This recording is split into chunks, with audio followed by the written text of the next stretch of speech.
नमस्कार, आप देख रहे हैं कल का बाजार। आपके साथ मैं हूं विपिन भट्ट, लेकर हाजिर है आपका मनपसंद शो जहां पर हम देते हैं आपके सवालों के जवाब। लेकिन उससे भी इम्पोर्टेंट कल यानी आने वाले बाजार की तैयारी करवाते हैं आप।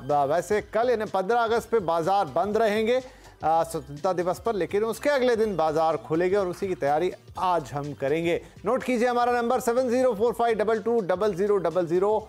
व्हाट्सएप इस पर आप करके हमें सवाल पूछ सकते हैं और आपके इन सवालों के जवाब हम देंगे तुरंत इसी शो पे। और साथ ही फेसबुक और एक्स पर भी ये शो लाइव है, यहाँ पर भी आप अपने सवाल पूछ सकते हैं बेझिझक। इसी एपिसोड में हम आपके सवालों के जवाब देंगे।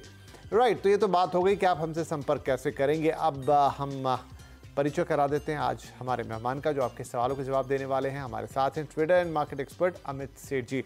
अमित जी, बहुत स्वागत है आपका। तो आपसे बातचीत करेंगे, दर्शकों के लिए रणनीति बनाएंगे और साथ ही उनके सवाल भी लेंगे।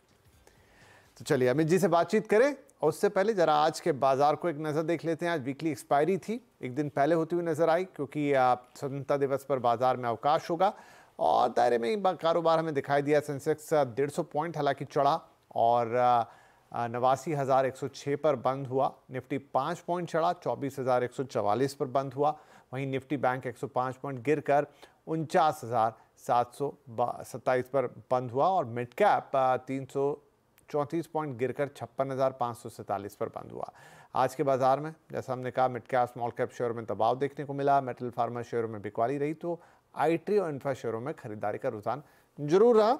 इंटरेस्टिंग होगा ये देखना कि बड़े निवेशकों ने कैसे सौदे किए हैं आज। तो नंबर्स आपको बताते हैं यहाँ पे।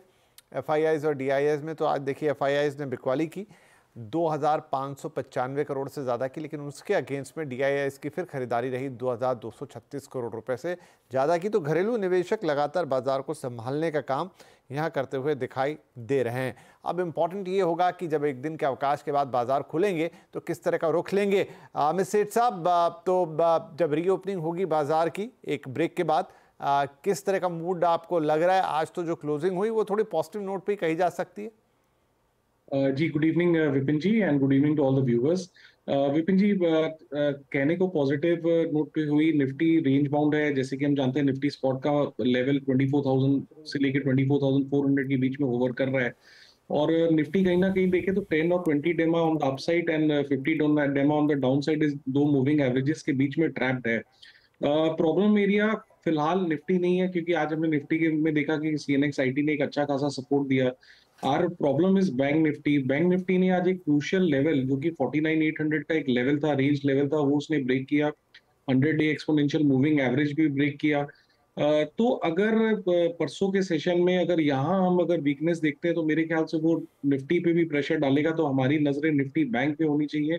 यहाँ पे स्ट्रक्चर पॉजिटिव नहीं नजर आ रहा है। एक अहम लेवल टूटा है, तो सारी दिक्कतें निफ्टी बैंक से आएंगी। निफ्टी का ब्रॉडर रेंज 24,000 24,400। अगर 23,970 980 टूटना शुरू होता है तो हमारी दिक्कतें बढ़ेंगी। And bank Nifty is an avoid for the timing on the long side. चलिए जी, तो बैंक निफ्टी से थोड़ी दूरी बना के रखनी है। यहाँ पर 49,800 का जो एक इंपॉर्टेंट लेवल था जो ब्रेक हुआ, उसकी वजह से वीकनेस शायद आगे भी बढ़ सकती है। और अगर वो वीकनेस आई तो फिर निफ्टी भी दबाव में आ जाएगा। वहाँ पर 24,000 से 24,400 के लेवल अहम रहने वाले हैं। राइट, तो सर कुछ शेयर जो आपके जहन में रहेंगे जो आप दर्शकों के साथ भी शेयर करना चाहें? जी विपिन जी, मैं स्ट्रेंथ के साथ ही जाना चाहूंगा, बिकॉज हमने देखा है कि निफ्टी आईटी के चार्ट में आज एक ब्रेकआउट रीटेस्ट हुआ और एक अहम कंसोलिडेशन के बाद अच्छे खासे मूविंग एवरेज के ऊपर गया है। तो जहां पे ट्रेंड स्ट्रेंथ है उधर ही रहना चाहिए। टेक महिंद्रा 1524 पे ट्रेड कर रहा है, इसे बाय करें। स्टॉप लॉस रहेगा 1510 रुपए का और टारगेट्स रहेंगे 1550 के।